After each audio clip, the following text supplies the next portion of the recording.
Con ustedes, Fritz Thompson.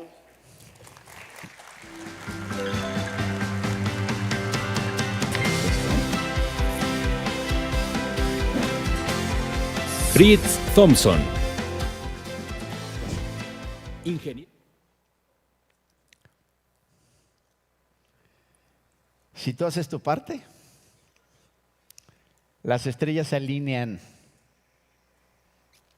el cielo se abre y sucede lo impensable. Una frase.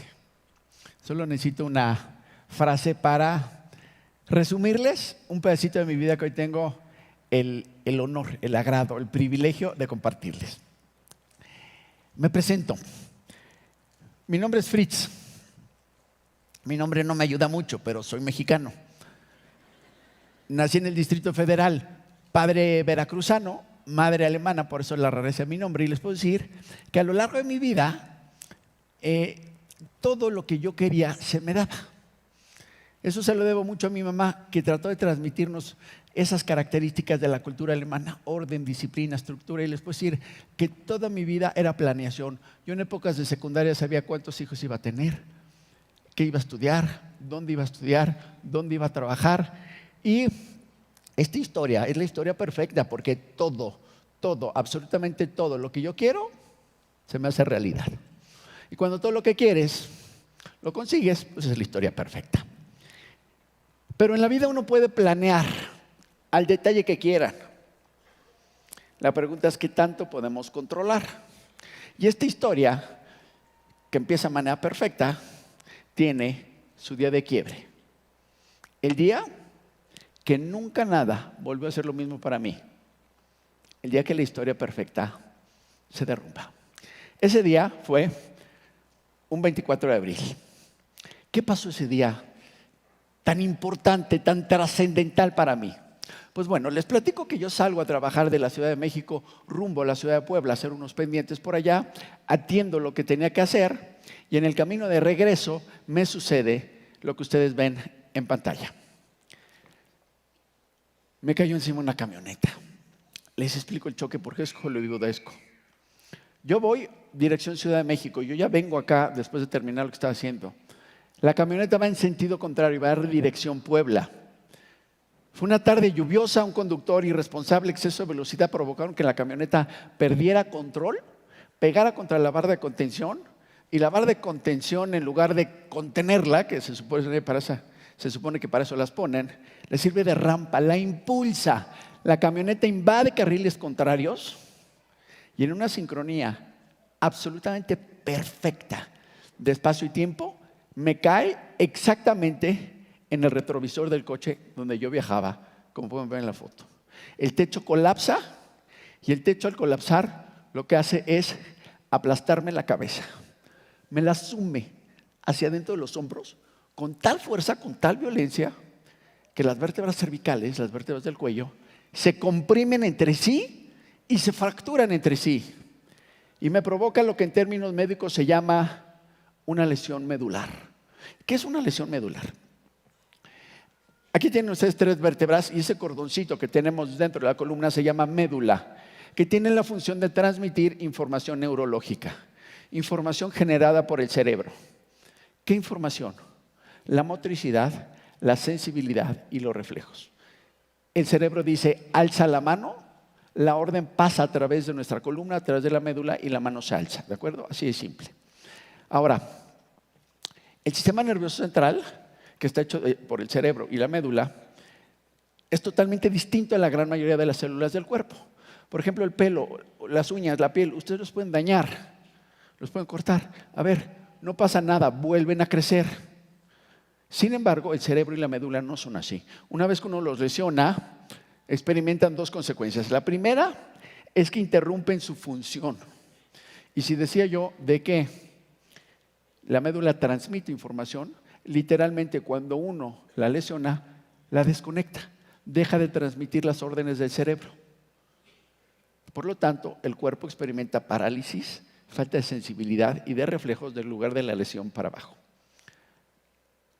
La segunda consecuencia es que debido a que no tienen esta capacidad regenerativa que tienen las otras células, este tipo de lesiones son permanentes. Una vez que uno las lesiona, se queda así por el resto de la vida del paciente. Aclarado esto, vuelvo al momento del accidente. Les puedo decir, amigas y amigos, que yo no pude hacer nada.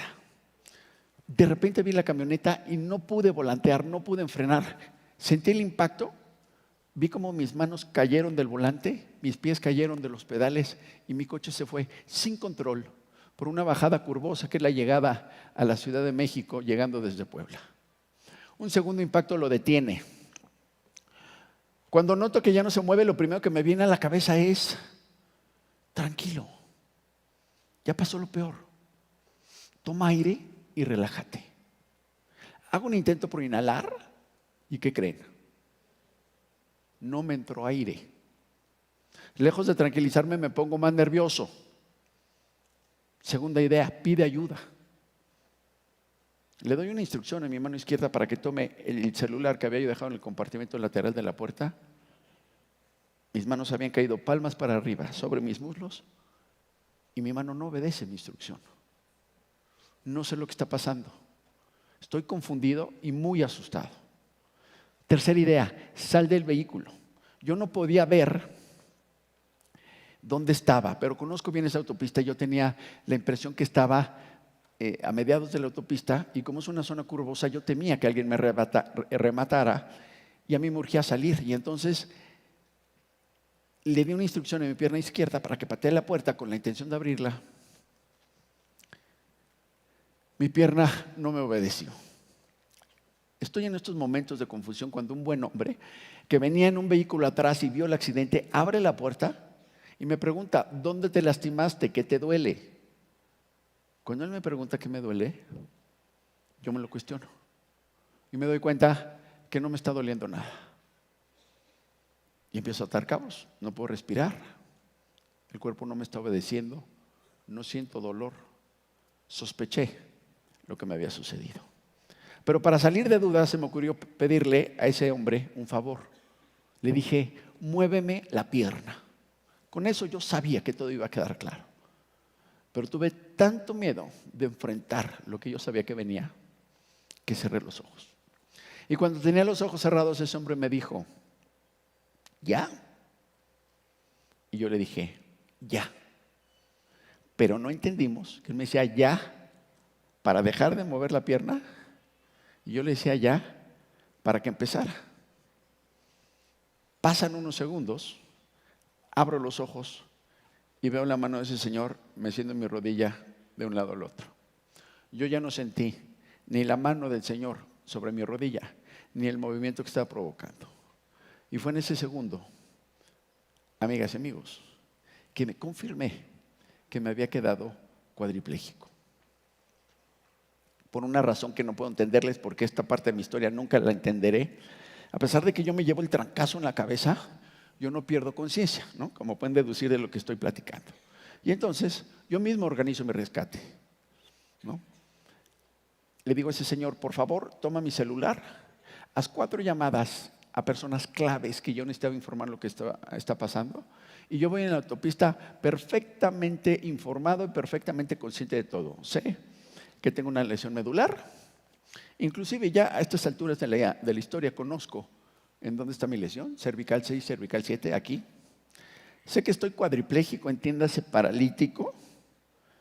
Y sé perfectamente que este tipo de lesiones no tienen recuperación, no tienen reversa. Y así es como me llevan a un hospital al sur de la Ciudad de México. Déjenme presentarles el fenómeno médico. Cuando uno se lastima la zona cervical, pierde funciones en todo lo que está en gris en la figura de la izquierda. Cuando la lesión es en la zona dorsal, sobreviene paraplegia, para de 2 extremidades, cuadri de 4. Aquí ven una gráfica de mi lesión. Hay una compresión de las vértebras del cuello, una se fractura, invade el canal medular y produce la lesión de la que estamos hablando. Bien, esta es mi lesión en términos reales. Aquí pueden ver perfectamente lo que está en blanco es el canal medular. A la mitad ven también mi médula y a la mitad está siendo comprimida por la estructura ósea que por naturaleza está ahí para protegerla. Bien, en el hospital me abren el cuello Me retiran todos los pedacitos de vértebra en los que se había convertido las vértebras 6 y 7 y literalmente me dejan un hueco aquí. Me quitaron un pedazo de cadera, aquí tengo un huequito, y lo injertan para reconstruir la columna y todo lo pegan con una placa de titanio que ustedes pueden ver en pantalla, ¿no? Que está atornillada en la cervical 5, puentaron las dos rotas y volvieron a atornillar en la torácica 1. Bien. Al día siguiente amanece. La persona que está enfrente de mí es mi hermana, de profesión neurólogo pediatra, y por ser médico se había colado al cuarto de recuperación. Está esperando a que yo despierte. Abro los ojos, la veo y le digo, mira, no quiero choro, no quiero falsas esperanzas. Sé perfectamente la gravedad de mi lesión. Solamente respóndeme una pregunta, le pedí. Y le dije, ¿la operación cambió algo? Mi hermana empieza a llorar y me dice, mira, te dañaste células no regenerativas y va a empezar el peor momento de tu vida. Y tal cual como lo dijo mi hermana, aquel 24 de abril del 2001, la vida perfecta, la vida donde todo salía, la vida donde nada se me negaba, colapsó, se vino abajo. No hubo parte de mi vida que el accidente no destrozara. Ese día entré al infierno. Les resumo rápidamente. Del cuello para abajo no me funciona nada. No puedo respirar por mí mismo, no tengo función digestiva, no tengo función urinaria. A los 33 años me pusieron pañales. No siento nada más que el colchón en la parte de atrás de mi cabeza. Y no me muevo en lo absoluto. Y lo peor no es lo que estoy contando. Lo peor es el pronóstico médico, que así como me escribí, yo debería de vivir el resto de mi vida para siempre. Cama, silla de ruedas, depender de terceras personas para las cosas más básicas, para alimentarme, para asearme. Desde el punto de vista económico, todo lo que yo había trabajado se pierde. Desde el punto de vista familiar, mi familia entra en crisis. Desde el punto de vista espiritual, entro en bronca con Dios. ¿Por qué yo? ¿Por qué yo? Alguien explíqueme por qué yo. No sé qué impresión les dé, pero les puedo decir, soy hombre de trabajo, soy hombre de esfuerzo, soy hombre que vive bajo las leyes de este país, vivo bajo las leyes de Dios. Y me pasa lo que les estoy contando. Y yo lo veía terriblemente injusto. Tanto malandrín allá afuera en las calles haciendo de las suyas. Y yo, cuadripléjico en un hospital, ellos gozando de salud. No, yo no me lo merecía. Alguien se olvidó de mí. Primer reclamo. Segundo, la severidad de mi lesión. Les puedo decir que vivir en silla de ruedas es mucho, pero muchísimo más complicado de lo que uno piensa en plenitud. Hay cosas que uno ni se imagina. Lugares a los que uno nunca llegará. Pero les puedo decir que si la vida me hubiera dejado en silla de ruedas, yo hubiera podido con el paquete. Mi tema no era tanto la silla de ruedas. ¿Saben qué era lo que a mí me enloquecía? Las manos. No tener funcionalidad en las manos. Pedir que te rasque la nariz. Pedir que te sequen la lágrima. Pedir que no te empujen tan profundo el cepillo de dientes cuando te hacen la boca. Cosas simples, pesadísimas. Y la verdad es que yo no tenía capacidad para aguantar esos niveles de frustración. Y les puedo decir, cada noche, después de haber actuado todo el día una disque felicidad que no sentía, pero que yo tenía que actuar para tranquilizar a mi gente, en las noches era cuando yo me sinceraba conmigo mismo. Y les puedo decir, cada noche era suplicar fallecer. La vida me había jugado demasiado rudo. Yo no tenía herramientas para salir adelante. Mi vida ya no tenía sentido. Y les puedo decir, cada noche era llorar por horas, suplicando, buscando una manera de suicidarme, esperando fallecer. Bien, este es el arranque de mi historia. Pero yo les pregunto, ¿qué más da mi historia? Mi historia está en el pasado. Ya cumplí 18 años de accidentado. Mi historia no tiene importancia, mi historia no tiene relevancia, a menos que en este ratito que tenemos juntos reflexionemos sobre la vida, lo que es importante, lo que vale la pena. Y si al final de esta historia, al final de esta plática, ustedes se llevan algún pensamiento, alguna idea que los enriquezca, ya sea en términos personales, en términos profesionales, en términos familiares, como sea, que yo les pueda aportar algo a ustedes, entonces yo les quedaré muy agradecido. Porque esa es mi intención el día de hoy. El día de hoy yo quisiera compartir con ustedes ideas, pensamientos de una cuadriplegia superada. Que me dejaron 3 años de hospital en 4 diferentes países, donde yo peregriné buscando mi rehabilitación. Enseñanzas de una cuadriplegia superada, es lo que les quiero compartir con ella. Y se los comparto de corazón. Se los comparto porque hoy tengo un enorme deseo, un gran sueño, que es que esta historia que a mí me tocó vivir, hoy, 18 años después, tal vez encuentre tierra fértil en sus mentes, en sus corazones, y tal vez les pueda yo ayudar a que cuestionen y reflexionen sobre su vida. Y les puedo decir que la más grande de todas las lecciones, yo la resumo en 3 palabras. Siempre se puede. A mi entender, no hay adversidad que el ser humano no pueda superar. Siempre se puede. Y también, no hay sueño que no podemos conquistar. Siempre se puede. Les paso fotos. Aquí me tienen aproximadamente a los 4 o 5 meses del accidente. Ven que tengo mi collarín, que lo usé por 8. Mis piernas tienen medias para evitar coagulaciones. A la izquierda pueden ver mi silla de ruedas, que tiene 2 cinturones de velcro con los cuales me amarraban a la silla, porque al no tener control de la parte superior del cuerpo, pues yo me podía ir de boca, me podía ir de lado y caerme. Y para evitar eso, me amarraban a la silla de ruedas. No puedo provocar reflexión en ustedes sin hacerles preguntas. Y de antemano, amigas y amigos, quiero decirles que las preguntas que voy a hacer no son fáciles de contestar. Pero tengo mi razón para hacerlas. Y la primera pregunta que les quiero hacer es esta.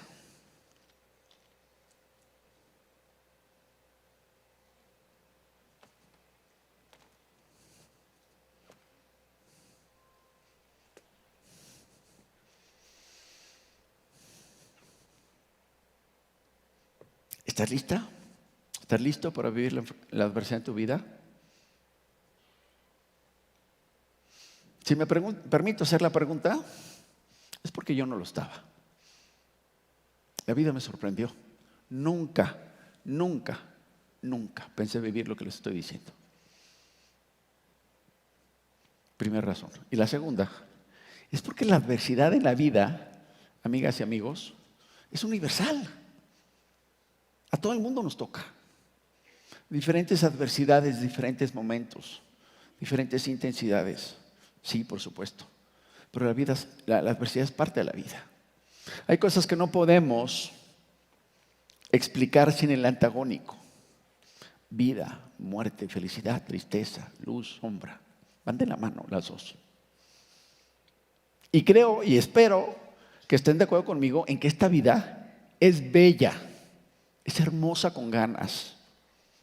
Pero esa belleza trae consigo camionetazos, golpes, fracasos, dolores.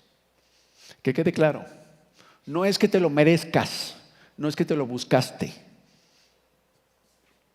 Yo no provoqué mi accidente, a mí me golpearon. Pero así es el juego de la vida. Y mi entender, el arte de vivir la vida consiste en 2 cosas. Número 1, disfrutar los momentos de plenitud, amigas y amigos. ¿Cuántas veces no tenemos la vida perfecta? y no la disfrutamos.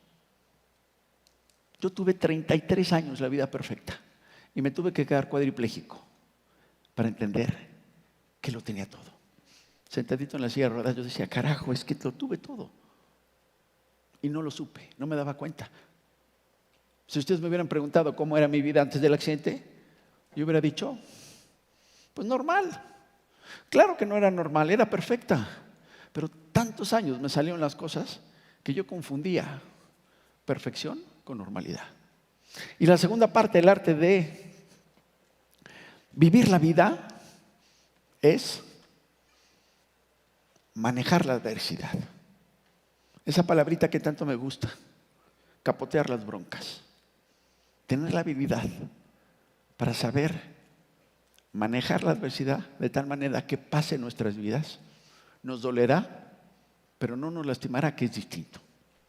Les quiero hacer otra pregunta. ¿Puede una persona vivir una adversidad y recuperarse?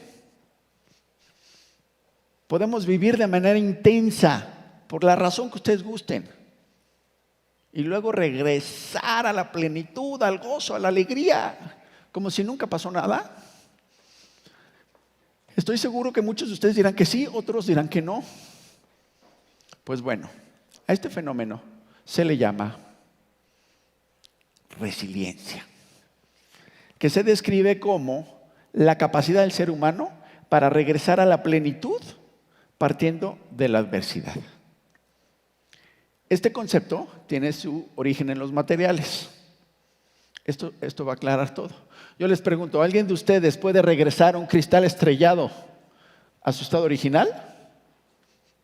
No se puede, imposible. Un cristal es no resiliente. Pero por favor díganme, ¿cómo se comporta un resorte cuando lo agredes, lo agredes, lo agredes, lo agredes? ¿Qué hace el resorte? Regresa, regresa, regresa. Esa es la idea. Entender que los seres humanos somos propensos a sufrir. Nos tocan vivir cosas. Pero también tenemos que entender que tenemos una maravillosa capacidad llamada resiliencia para regresar a la plenitud. Que si nos toca caer, recordar que podemos rebotar y regresar a gozar la vida, que es de lo que se trata. La vida es demasiado corta y no puedo entender venir a este mundo tan bello a sufrir. Acuérdense, por favor, resiliencia. Siempre se puede. El día de hoy les quiero compartir 4 principios que a mí me hicieron sumamente resiliente. Porque la vida me puso en una situación muy simple. O te hace resiliente o mueres en vida. Decidí hacerme resiliente. El primero lo llamé mi lista de bendiciones. Les platico cómo se me ocurre esto. Bien. Psiquiatras, calmantes, nada me tranquilizaba. Yo sabía que tenía que tranquilizarme. La amenaza de vivir en cama, en silla de ruedas, era devastadora. Yo tenía miedo de vivir. Y yo tenía que encontrar la manera de enfrentar esto. Y entonces un día se me ocurrió decirle a mi enfermera, le dije, por favor, toma el cuadernito que está en mi buró y apunta lo que te voy a decir. Y empecé. A ver. Estoy cuadripléjico, lo cual no está nada bonito, pero estoy vivo. A ver, ¿qué cantidad de accidentes no acaban en funeral? Yo había sobrevivido. 1-0.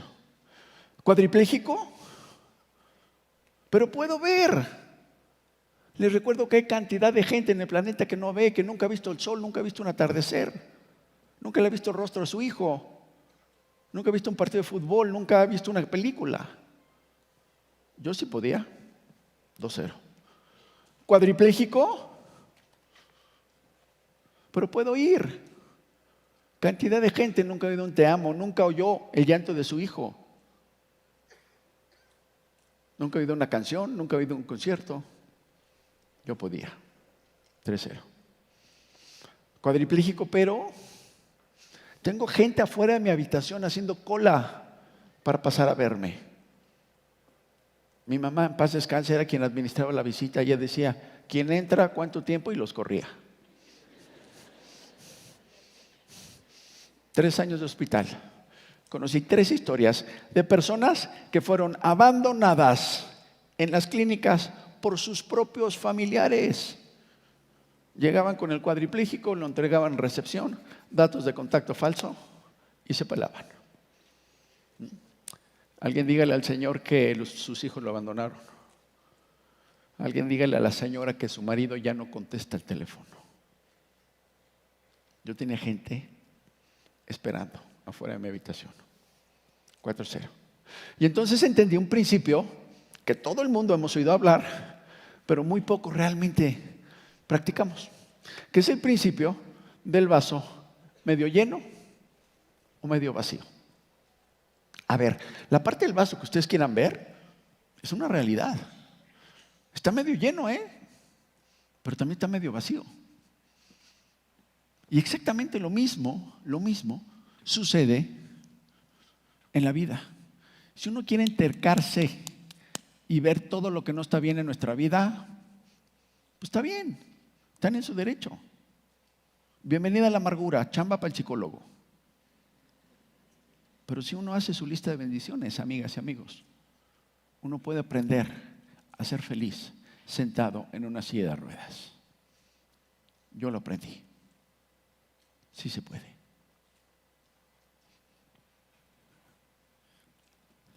Les quiero hacer una pregunta. ¿Y tú? ¿Qué parte de tu vida ves? ¿Ves tus bendiciones o ves tus problemas? Porque algo tiene que quedar bien claro. Nadie, absolutamente nadie tiene la vida perfecta. Ese concepto no existe. Todos tenemos broncas y todos tenemos bendiciones. Lo que pasa es que el ser humano tiene una inexplicable tendencia a ver lo malo de la vida y no sus bendiciones. A ver, honestamente, ¿quién se para cada mañana y dice, gracias porque puedo ir al baño, gracias porque me puedo levantar, gracias porque puedo desayunar, gracias porque puedo ver, gracias porque puedo oír? No lo valoramos. ¿Por qué? Porque nacimos con el paquete de bendiciones. Desde chiquito caminas, desde chiquito ves, desde chiquito oyes. Y no te costó nada. Y todo lo que te llega de a gratis, pues no lo valoras. Pero ver es una bendición. Oír es una bendición. Moverse es una bendición. Un cuadripléjico no siente su cuerpo. A mí me abrazaban y yo no sentía que me abrazaban. Sentir un abrazo es una bendición. Cosas simples de la vida. Les comparto algunas de mis bendiciones. Ustedes se preguntarán, ¿qué tiene esta foto? Les puedo decir de los momentos más emocionales, inolvidables de mi historia, ¿no? Instrucciones médicas, fritz horizontal, no lo muevan. Collarín viendo hacia el techo, cuadrados blancos. Meses vi cuadrados blancos. No me podían mover porque literalmente corría yo peligro de que mi cuello soldara chueco, ¿no? Entonces, no lo muevan. Y vi cuadrados blancos días. Pasaron a ser semanas, fueron meses viendo los mismos cuadrados, ¿no? Y un día llega un doctor y me dice, Fritz, hoy te dejo salir. Llegaron un par de camilleros después, me levantaron por primera vez el respaldo de la cama, por primera vez vi paredes, por primera vez vi muebles, me bajaron una silla de ruedas y me sacaron de mi habitación. Llegamos a una glorietita que era la estación de enfermería. El camillero toma otro pasillo que acababan 2 puertas de vidrio. Lo que ven allá arriba, esas 2 líneas blancas, es la puerta de la que estoy hablando, el marco de la puerta, ¿no? Nos acercamos a la puerta se abre de manera automática cuando nos acercamos, avanza el camillero, pasamos un topecito, lo recuerdo perfecto, salgo y lo primero que hice fue voltear a la derecha y vi ese árbol en forma de Y y vi pasto. ¿De qué manera? Les explico. La alegría de ver un árbol, de ver pasto. Me puse a llorar y me eché en cara, porque nunca había visto la belleza en un árbol, porque nunca había visto la belleza en pasto. Cosas simples de la vida son bendiciones. Lo que pasa es que tenemos tantas que ya nada valoras. Déjenme contarles esta otra. Tal vez intuirán de qué se trata. Instrucciones médicas: no muevan a Fritz. Mi aseo se llevaba a cabo en la misma cama donde yo dormía. Una esponjita, y esto era mi aseo. Una esponjita húmeda me pasaba por el cuerpo, ¿no? Hasta que una noche llega Pepe, mi enfermero, y me dice: Fritz, hoy te toca ducha. Y les puedo describir que mi reacción fue igualita a la de los niños chiquitos cuando los quieres meter a bañar, ¿no? El primero: no me metes. Y una vez adentro: ahora no me sacas, ¿no? ¿Por qué creen que reaccioné así? ¿Qué creen que sentí cuando me dijeron que me iban a bañar? No fue miedo, pánico. Yo decía: agua, jabón, ranazo garantizado, ¿no? Cuando uno depende de otras personas, si esas personas se equivocan, el cazote es uno, ¿eh? Entonces yo le dije a Pepe: a ver, Pepe, mi enfermero, quiero una explicación logística de mi baño. ¿Cuántos me van a cargar? ¿En dónde me van a girar? ¿Cómo me van a sentar? Pero a Pepe lo distinguían dos cosas. La primera es que nunca te obedecía, ¿no? Y la segunda es que siempre tenía prisa. Entonces, cuando le digo que me dé una explicación logística, obviamente no me pela, ¿no? Clava su brazo derecho debajo de mis rodillas, el izquierdo debajo de mis axilas, solito me carga en una ceremonia que yo pensé sería de 3, 4 hombres, ¿no? Y me mete al baño, ¿no? Y yo entro en el baño y empiezo a ver las paredes, porque todas las paredes estaban llenas de aparatejos para personas con capacidad diferente. Y yo estoy tratando de entender las paredes, cuando de repente, sin avisar, se agacha, me sienta en una silla de ruedas especial para regaderas y le prende al agua. ¡Guas! Agua en mi cara, por primera vez en meses. Inolvidable. Cosas simples de la vida son bendiciones.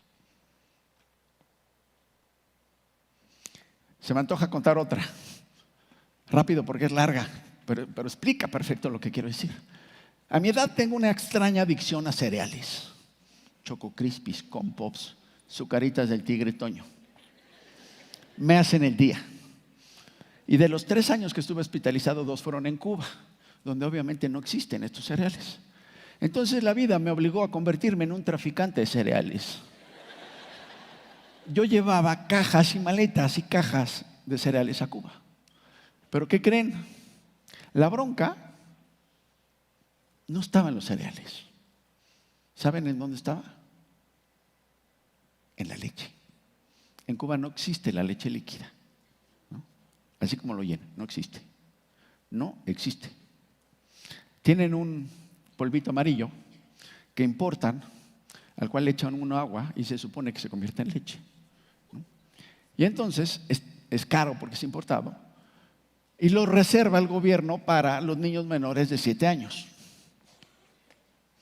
Entonces, para conseguir leche para mi cereal, yo tenía que sobornar a un mesero para que quitara pequeñas porciones a otras porciones.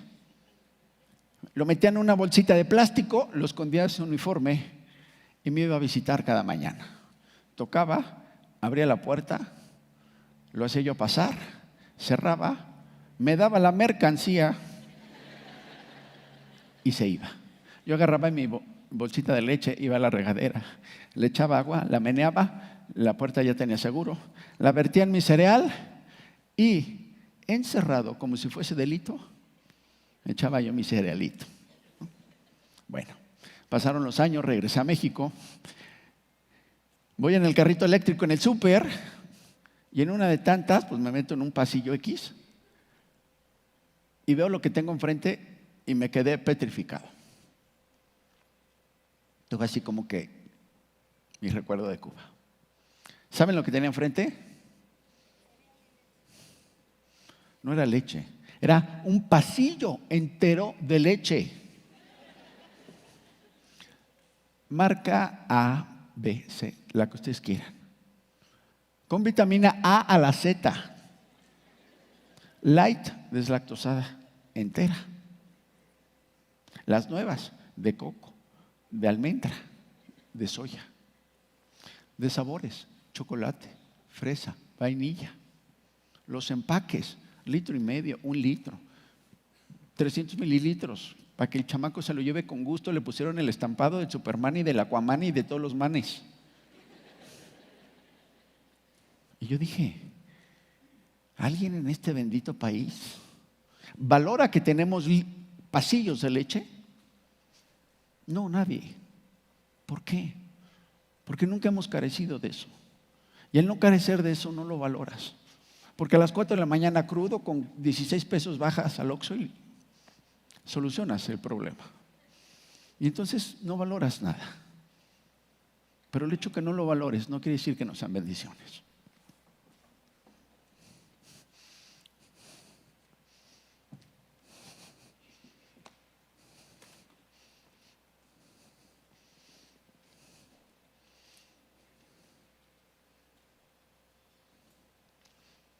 ¿Ya hiciste tu lista de bendiciones? ¿Realmente valoramos lo que tenemos o nada más nos quejamos de la vida ya por sistema, por gusto? Quiero cerrar este punto con una frase que yo inventé que dice así: sin importar las circunstancias, absolutamente ningún ser humano puede renunciar a su responsabilidad de elegir la felicidad. Déjenme desglosarla, es importante. Sin importar las circunstancias. El hecho que tú estés sentado en una silla de ruedas, amarrado a la silla por un accidente que tú no provocaste, no quiere decir que no puedas ser feliz. Les decía, yo aprendí a hacerlo. La adversidad sucede. La felicidad la decides. Que quede claro, la adversidad y la felicidad pueden coexistir en la misma persona en el mismo momento. No son excluyentes. La adversidad no cancela la felicidad. Punto 1. Punto 2, responsabilidad. Yo no puedo ser feliz por ustedes, de verdad no puedo. Ustedes no pueden ser felices por mí. La felicidad es intrínseca en el ser humano, es autogenerada. Es mi problema, mi felicidad. La felicidad no se puede delegar.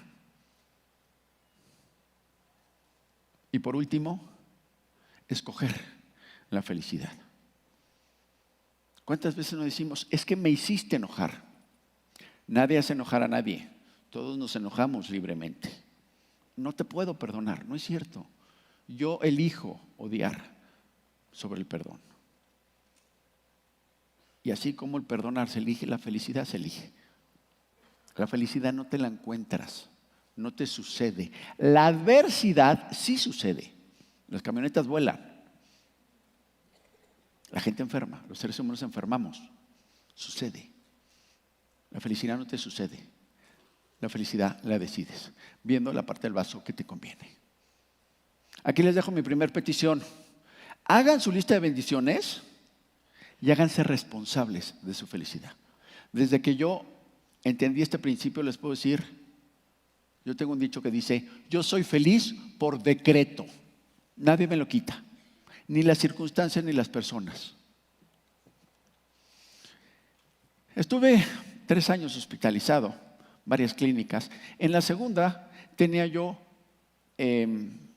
terapia psicológica a las 11 de la mañana. Era un lugar especializado en personas con lesión medular y lesión cerebral. 5º piso, daño cerebral. 4º, pediatría. 3º, nosotros, los lesionados medulares. Enfrente de mí vivía un señor rumano. Ese señor era marinero, se había caído de un barco, se había quebrado la espalda y estaba paralítico, pero él movía brazos. Como si fuera escuelita teníamos nuestras actividades, ¿no? Les decía, yo tenía terapia psicológica a las 11 de la mañana.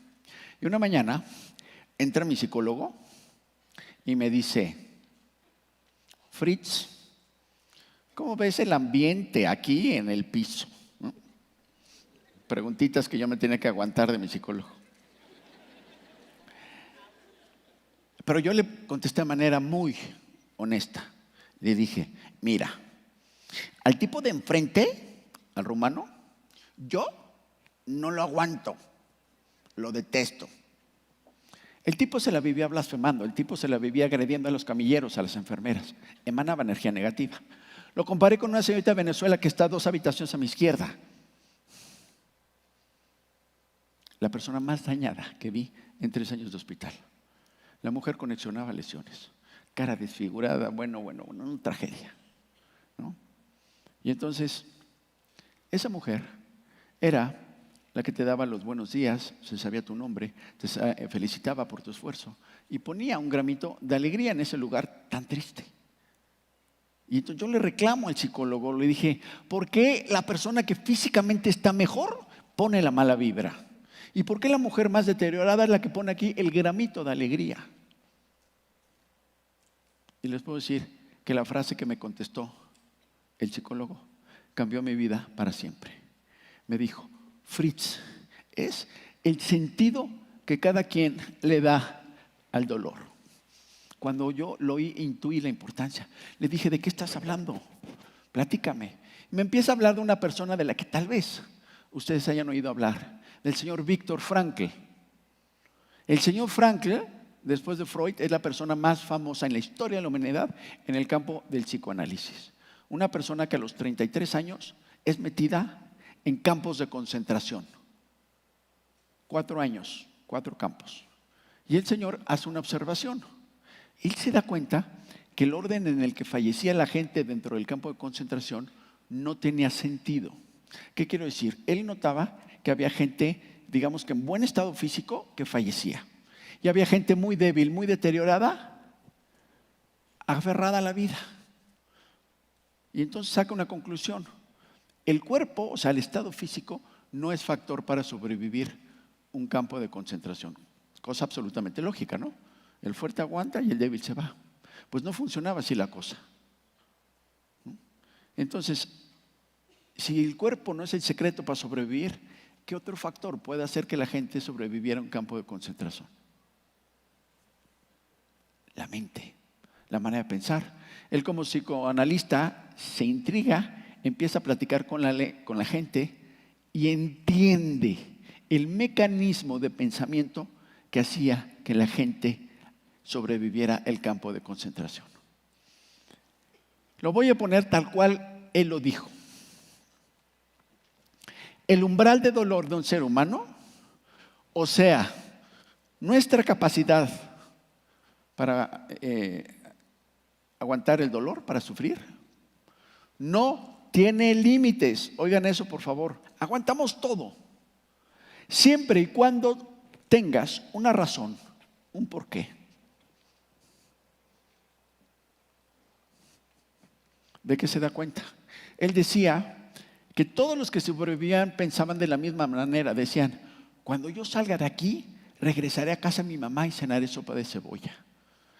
A mis hijos no los agarraron, no llegaron a mi pueblo, no capturaron a mi esposa. Todos los que pensaban que podía regresar la vida a la normalidad, aguantaban. Aquellos que habían atestiguado las matanzas de su gente, fallecían. Cuando entendí el principio, yo me quedé sorprendido. ¿Saben por qué? Porque, qué sé yo, 60 años después que el señor Frankl dijo esta frase, en mi piso de hospital, esa era mi realidad. ¿Por qué el rumano, el señor que vivía enfrente de mí, por qué tenía tanta mala vibra? Era marinero, no tenía casa, no tenía familia, no tenía dónde ir. No tenía por qué, no tenía razón para vivir. ¿Por qué la señora de Venezuela, que estaba tan mal, aguantaba? Tenía 2 preciosas hijas esperándola en Venezuela. Y entonces entendí la idea. Esta frase está complicada, yo les pido que se graben esta, que es la misma idea en otras palabras. Quien tiene un porqué, siempre encuentra el cómo. Yo dije, a ver, esto es cuestión de encontrar un porqué. Me cuestioné mi porqué, lo encontré y les puedo decir, me revolucioné como persona. Yo nunca volví a ser el mismo. En estos tiempos, estaba yo ya en Cuba. Yo hacía 8 horas de terapia al día, de 8 a 5. Saliendo de mi terapia en el hospital con los doctores, yo me iba a mi habitación, me encerraba y le metía 2, 4, 6 horas más de terapia. Yo llegué a hacer 14 horas de ejercicio al día, sin sábados, sin domingos, sin descansos. Mi terapia se volvió mi pasión, mi vida. Encontré mi porqué y me revolucioné. Yo decía, si esto sacó vivo a gente de campo de concentración, esto me tiene que ayudar, ¿no? No solo hice terapia a esos volúmenes, sino por un tiempo larguísimo. Obviamente esto me sacó consecuencias, mi cuerpo se empezó a moretear, yo estaba reventando vasos sanguíneos de tanto esfuerzo, ¿no? Y en una de tantas me ve mi terapista y me dice, Fritz, ¿qué traes ahí? ¿No? Moretones en piernas, en brazos, por todos lados. Y me dice, este cuerpo está sobretrabajadísimo. Tú estás haciendo terapias escondidas, me acusó Giovanni, ¿no? Y le dije, pues, ¿qué quieres que te diga? Así soy, ¿no? Y fue con el director de la clínica, me acusó porque yo estaba violando el reglamento de la clínica y ¡zas!, que me corren de Cuba por primera vez, ¿no? Estuve 2 años, conocí a todo el mundo. Yo decía, conozco cada maceta de este hospital, ¿no? Fui con el director, se le hice chillona, me volvió a aceptar, ¿no? ¿Y qué creen que hice? Exactamente lo mismo, ¿no? Me volvieron a apañar, ya me tenían vigiladito, me acusaron, me volvieron a correr, ¿no? Fui con el director, la hice chillona, me volvió a aceptar. 4 veces. La última fue la buena. Llegué fúrico con el papelito que me dejaban donde me anunciaban que estaba yo expulsado. Llegué con mi papelito, abre la puerta y me dice, Fritz, te tengo que correr por procedimiento. Por favor, vete y regresa el lunes. Se acabó. Nunca más me volvieron a correr, ¿no? Hacía mis volúmenes y mis terapias a mi manera. Y eso es lo que yo llamo mi parte de esta historia. Si ustedes recuerdan la frase con la que empecé, si tú haces tu parte, las estrellas se alinean, el cielo se abre, sucede lo impensable. Esa es mi historia.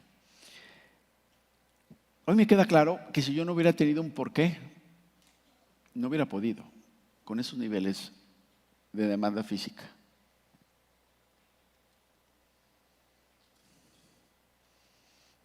Mi porqué fue el secreto.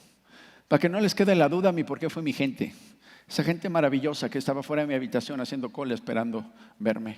Todos esos amigos, compañeros de trabajo, familiares, encabezados por mi querida madre, en paz descanse, y mi hermana. Yo decía, a ver, mi vida se echó a perder, la de ellos no. Esto va por mi gente. Y encontré mi porqué. Y como verán, esta historia tiene final feliz. Pero me queda claro que sin mi porqué, yo no hubiera podido aguantar esos esfuerzos. Desde entonces, yo vivo con mi porqué tatuado en mi corazón, tatuado en mi mente. Hoy, te toca a ti.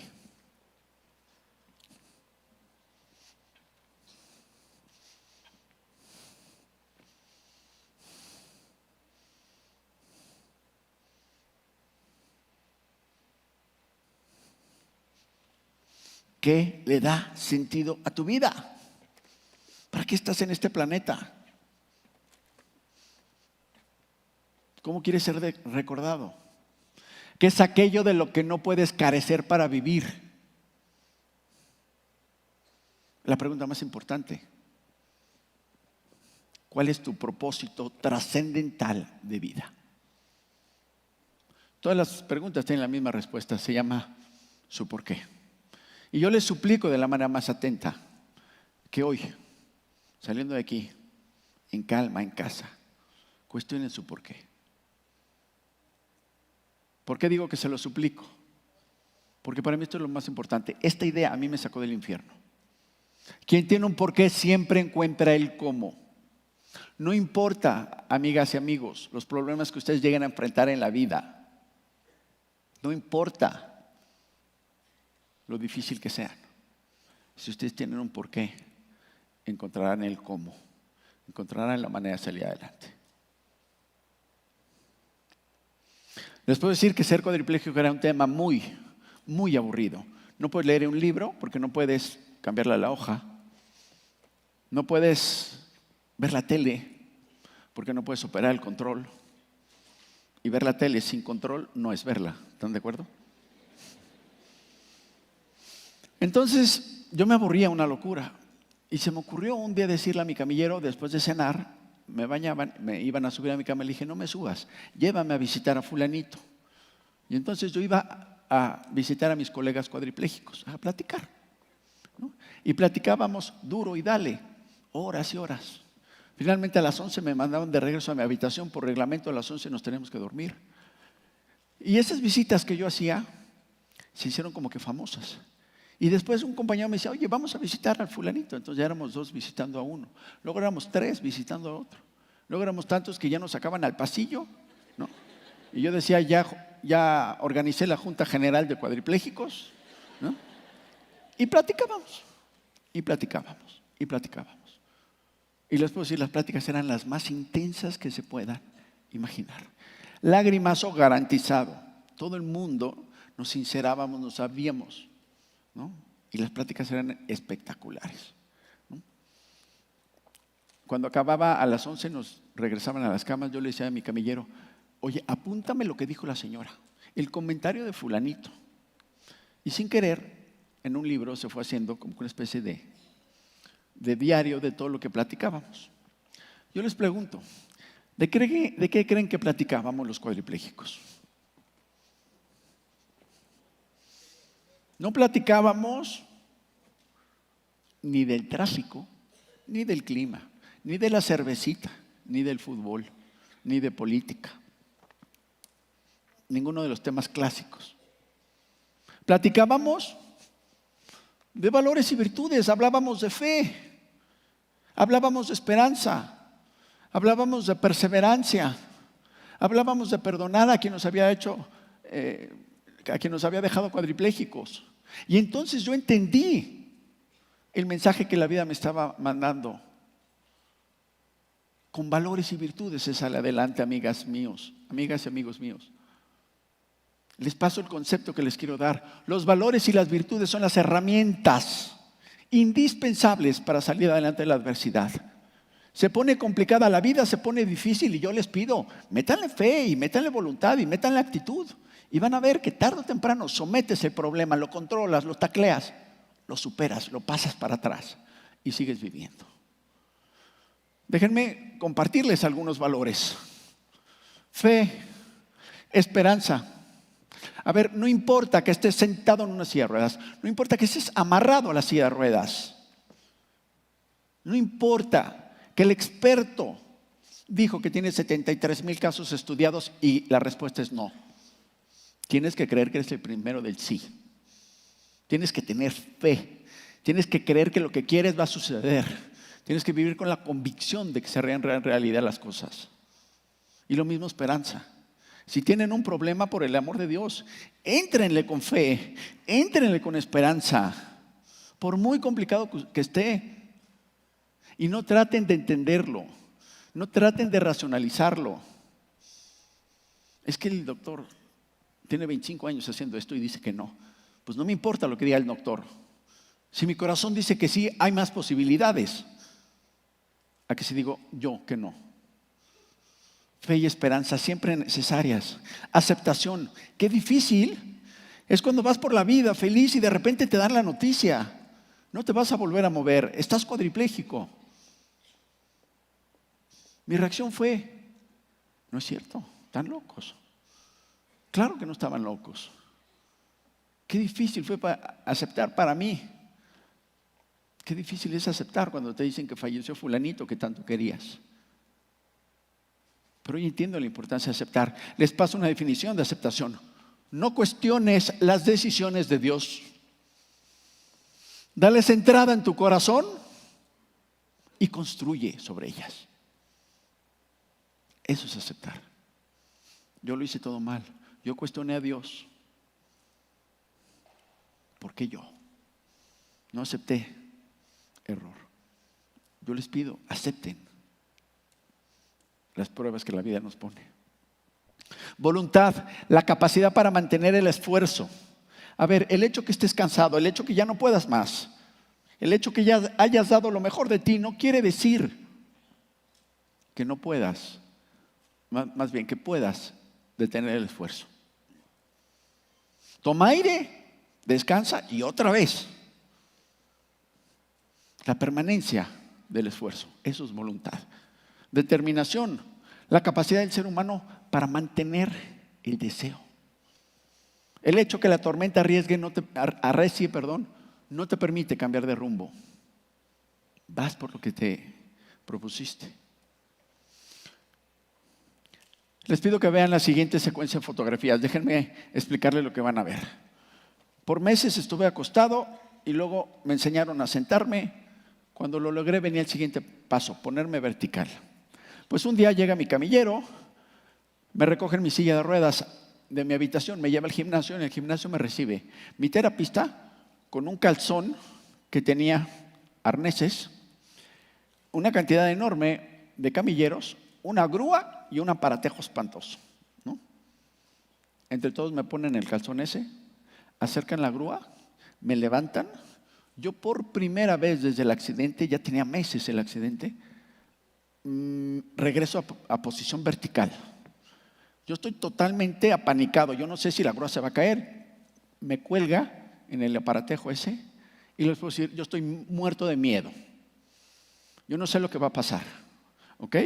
Y eso es lo que van a ver en esta fotografía. Abajo está una banda sin fin, enfrente de mí está un poste y un travesaño.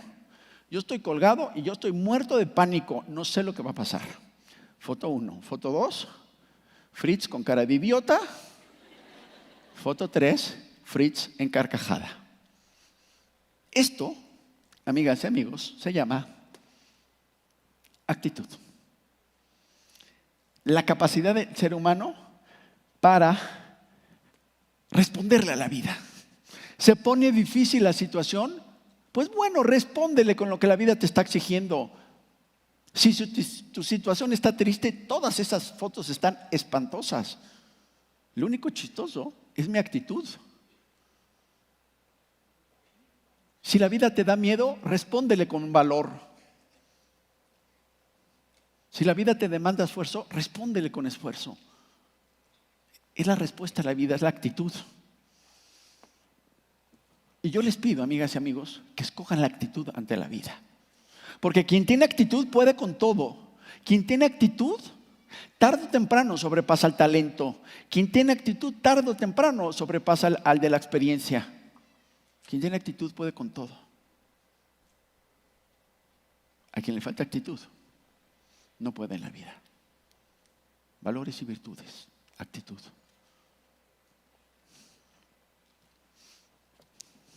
¿En qué valores y virtudes fundamentan ustedes su vida diaria, amigas y amigos? ¿Cómo le responden a la vida cuando les exigen valores y virtudes? ¿Responden con el valor o responden con el antivalor? ¿Perseveran o declinan? ¿Perdonan u odian? ¿Se ríen o se amargan? Lo que ustedes decidan hacer, amigas y amigos, es sumamente importante. ¿Por qué? Porque quien en plenitud practique valores y virtudes, en adversidad sabe qué hacer. Créanme, cuando ya estás sentado en la silla de ruedas, no es el momento para aprender a tener fe. Demasiado tarde. O sabes lo que es tener fe, o en el mismo infierno te quemas.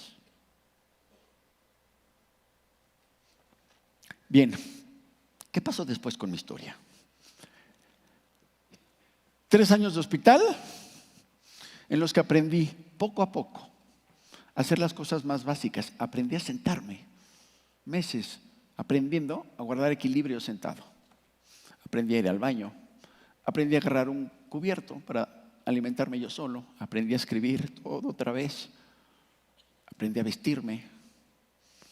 Aprendí a caminar sin agarrarme de nada. Todo aquello que perdí lo traté de recuperar. Trabajé horas en mi cuerpo y también en mi mente, que la verdad me patinó y muy feo. Pero con el tiempo me regresó el amor por la vida, me regresó la pasión por vivir. Y cuando mi cuerpo y mi mente estaban ya más o menos, decidí regresar a México a seguir reconstruyendo mi vida. Poco a poco, paso a paso. Cada parte destruida la rehice. Lo primero fue terminar la maestría que estaba haciendo. La terminé y palomé esa parte de mi vida. Lo siguiente fue buscar chamba. Un año entero de mi vida busqué chamba, tocar puertas y puertas y puertas y puertas. Finalmente encontré una espantosa chamba, pero era mi chamba. Fui rebotando hasta que llegué a una chamba que me hizo muy feliz, muy feliz. Y me realicé profesionalmente y palomé eso. Y finalmente me quedaba el último gran problema que superar. El problema económico. La vida me dejó, el accidente me dejó una cantidad inhumana de deudas. 8 años de mi vida pagué deudas por un accidente que yo no provoqué. Había cuentas abiertas en hospitales, tarjetas de crédito, a mi gente, a mi madre le debía todo. Pero todos los pesos se pagaron, cada uno. Disciplina y orden pagaron.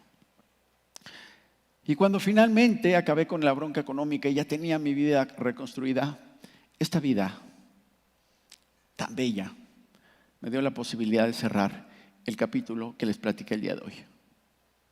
El capítulo llamado Accidente se abrió el 24 de abril del 2001. Lo declaré cerrado el 14 de abril de 2009. Ese día nació mi muchachito. Nació Estefan. Nació el amor de mi vida. Lo vi nacer y dije, esto está demasiado bonito como para estar hablando de accidentes.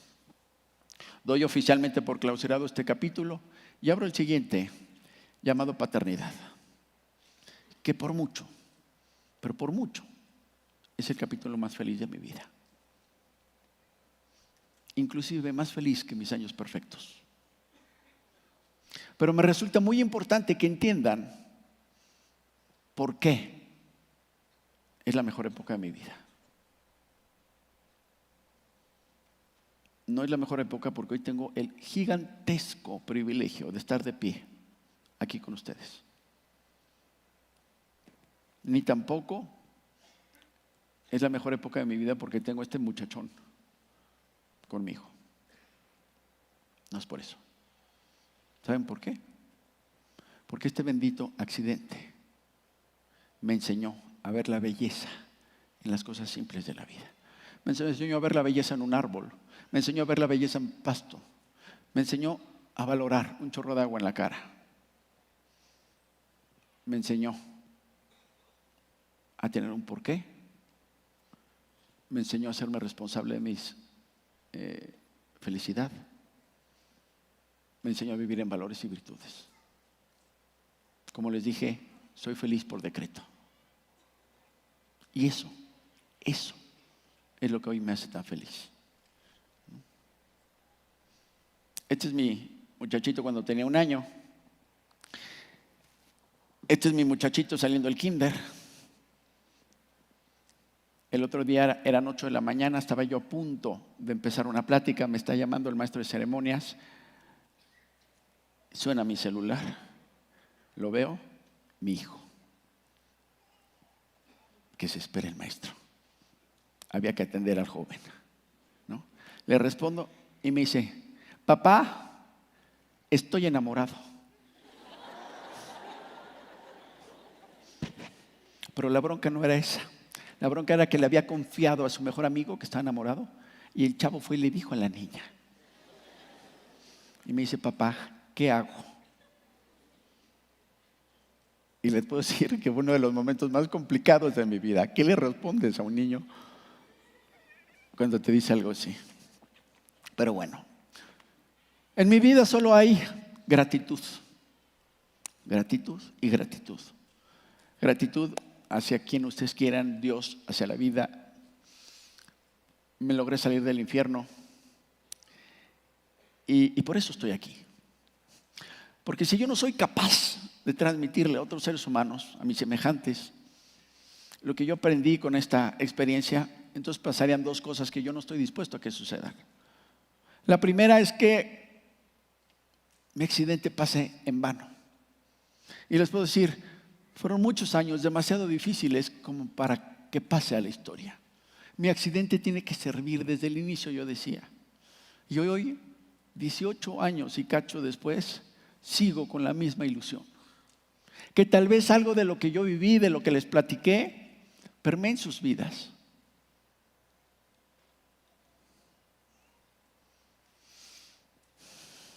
Hace 3 años, pensando cómo puedo dejar un testimonio absolutamente contundente, demoledor de lo que me enseñó este accidente, se me ocurrió hacer algo que ahorita les platico. Antes quisiera decirles ¿qué siento yo que es lo más importante que puedo compartir con ustedes, con mis semejantes y con mi hijo? Que esos son mis dos porqués en la vida, mi trabajo y mi niño. ¿Qué les puedo decir que es la lección más importante? Yo creo que los seres humanos debemos vivir esta vida plenamente. Pero la pregunta que me podrían hacer es, ¿qué es vivir en plenitud? Quiero darles mi filosofía de plenitud de vida. Y yo creo que se resume en 3 palabras nada más, 3 palabritas. Amar, soñar, realizar. Déjenme por favor profundizar en cada uno. Este accidente me enseñó a amar la vida. Si algo me quedó claro después de mi accidente, es que todos los seres humanos somos impresionantemente frágiles. Hoy estás aquí, mañana tal vez no estás. Hoy estás de pie, mañana tal vez estás en silla de ruedas. Y ante ese escenario de incertidumbre, de fragilidad, creo que lo único sensato que podemos hacer es vivir intensa y apasionadamente, es gozar la vida. No sabemos cuánto tiempo vamos a estar aquí, pues aprovechemos. Yo les pido que por favor canten, ríen, bailen, lloren, viven, amen. Palabras que decía Charles Chaplin. Y luego terminaba esta hermosa frase diciendo: antes de que caiga el telón, se acabe la obra y nadie aplauda. Hoy es el momento para ser felices. Yo les pido por favor, no esperen su camionetazo para empezar a ser felices, para darse cuenta el valor de la vida. Hasta que no tuve la muerte en la nariz, no valoré la vida. Yo les pido, por favor, valórenla. Dense cuenta que tenemos un privilegio llamado vivir y gócenla. Gócenla en grande. No solo amen la vida, segundo, mi entender es que tenemos que soñar, porque la vida es demasiado valiosa para ser simple. Tenemos que hacer cosas grandiosas con nuestra vida, con nuestra historia, porque esto se acaba. Todos tenemos fecha de caducidad y cuando se acaba, todos tenemos que estar en condición de decirle a alguien: ven acá, amigo, te voy a contar una historia. Y esa historia es la historia de mi vida. Y yo espero que todos ustedes estén escribiendo historias de amor, de felicidad, de plenitud, de sueños conquistados, sin pendientes, sin te amos que nunca me ¿cómo se dice? Atreví a decir. Hagan lo que tienen que hacer y háganlo ahorita. Y sueñen en grande.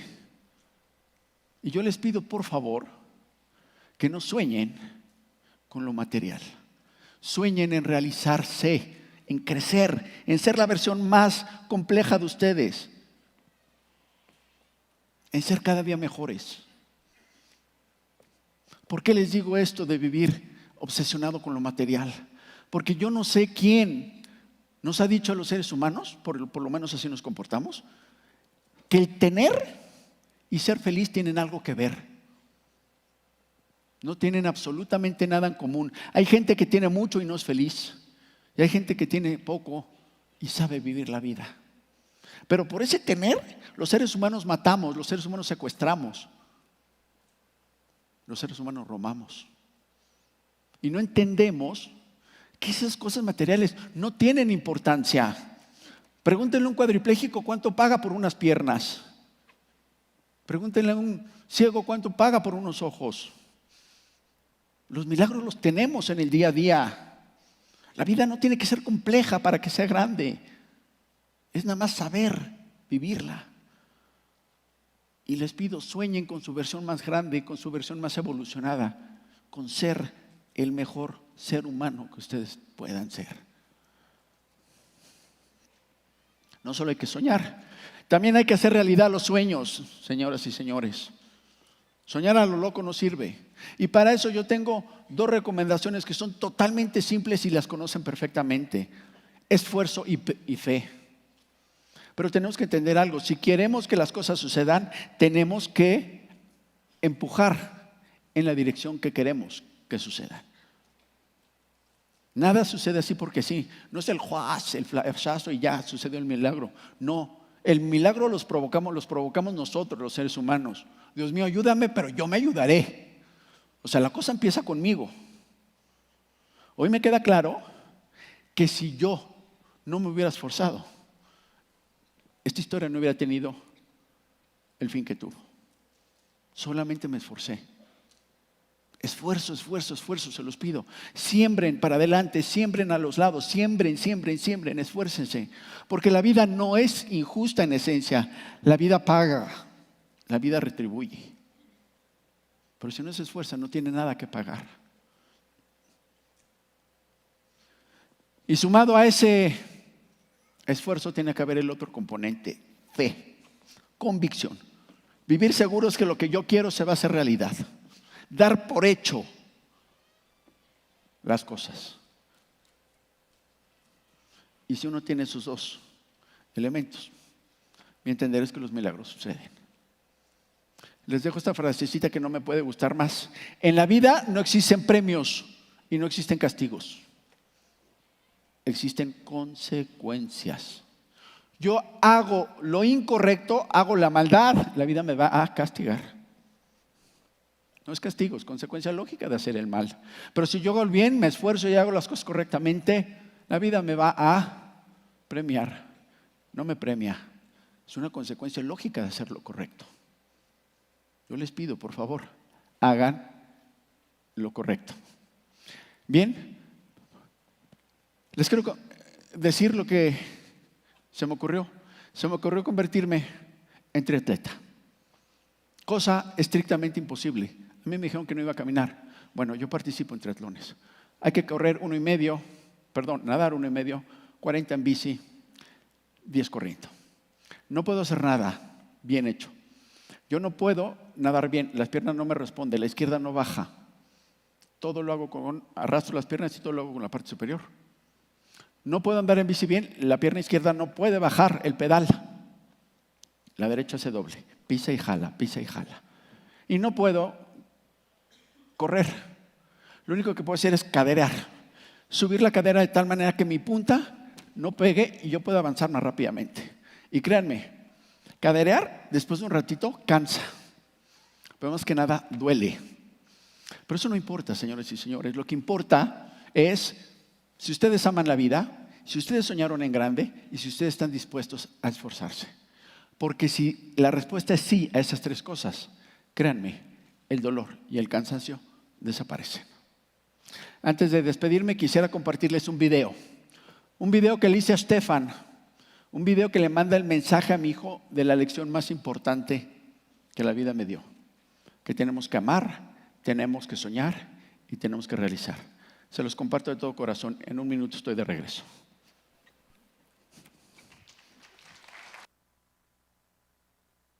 Estamos ante un caso de extrema gravedad. ¿Qué es grave? Que no vuelva a caminar.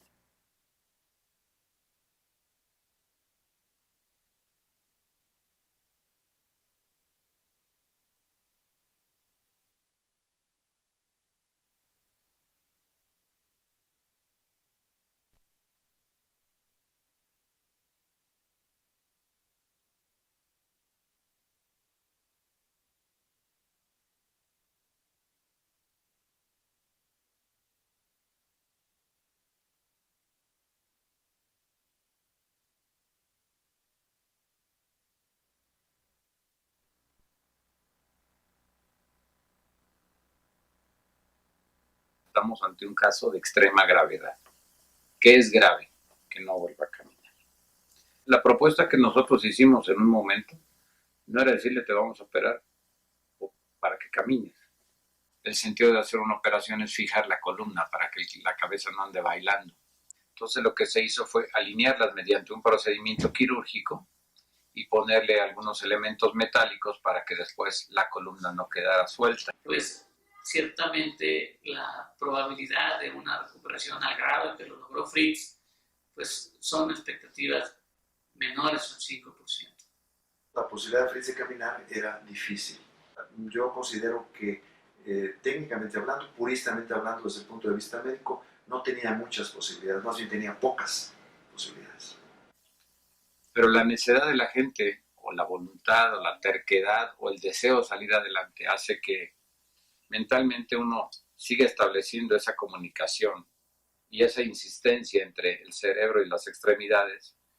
Insiste, insiste, insiste, y aunque los libros médicos dicen que debe de ocurrir algo que no ocurrió, que no se mueva, pues Fritz siempre no sabía medicina, afortunadamente, y su insistencia y su necedad o su terquedad, bueno, yo me voy a mover.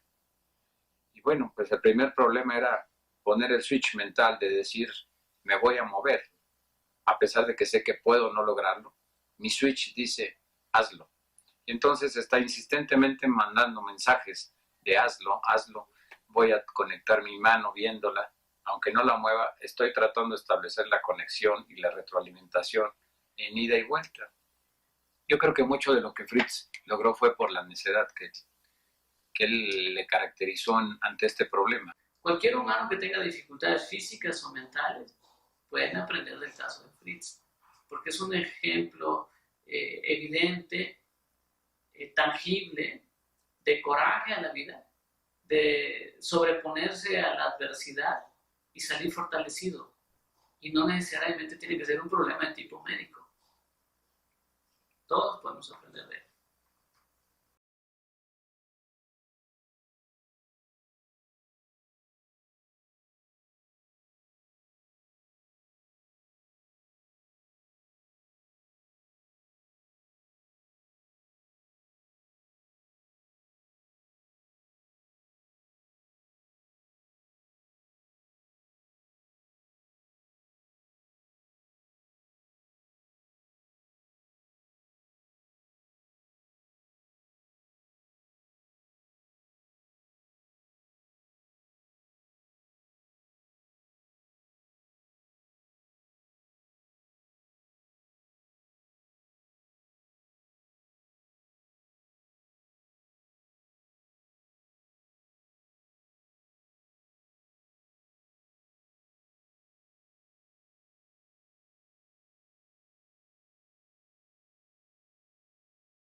Gracias.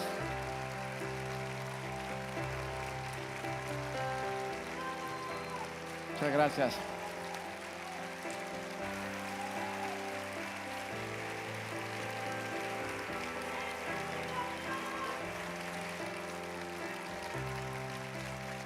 Muchas gracias.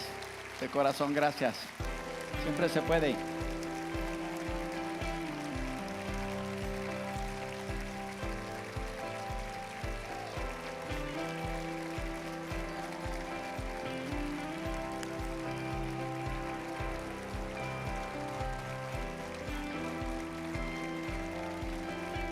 Gracias.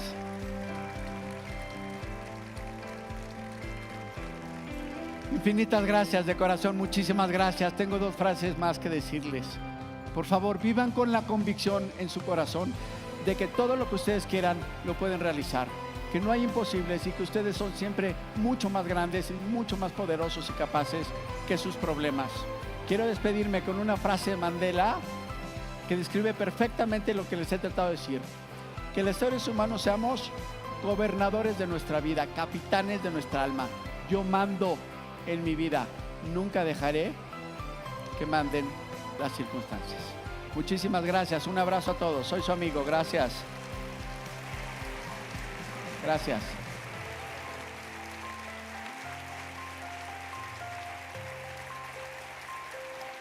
Gracias. Fritz, muchas gracias. Para mí en lo personal, y estoy segura que para todos aquí presentes, ha sido un privilegio escuchar tu testimonio de vida. Muchas gracias por compartirlo. En nombre de Contaquí te entrego este reconocimiento. Encantado, gracias a todos ustedes. Muchas gracias.